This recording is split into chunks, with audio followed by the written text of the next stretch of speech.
AC এক জায়গা থেকে খুলে অন্য আরেক জায়গায় নেওয়ার সময় প্রথম ইম্পর্টেন্ট যে কাজটি হচ্ছে এসির মধ্যে যেই অরিজিনাল গ্যাসটি আছে ওই গ্যাসটি প্রপারলিভাবে স্টোর করতে হবে এবং একটু গ্যাসও অস্টিজ হবে না। ফুল গ্যাসটা কম্প্রেসারের মধ্যে লক হয়ে যাবে।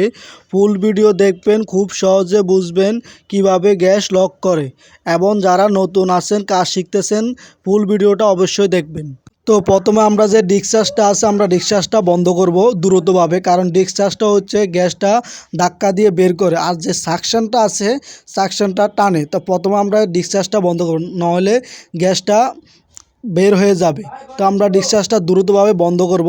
পরে আমরা যে সাকশনটা আছে সাকশনটা 5 সেকেন্ড অথবা 10 সেকেন্ড পরে আমরা আস্তে আস্তে বন্ধ করব। এবং ইন্ডো চেম্বারের ভিতরে যে গ্যাসটি আছে গ্যাসটি আসার জন্য একটু সময় দিতে হবে। এলিঙ্কি নাটটি টাইট হয়ে গেলে সাথে সাথে এসিটি অফ করে দিতে হবে।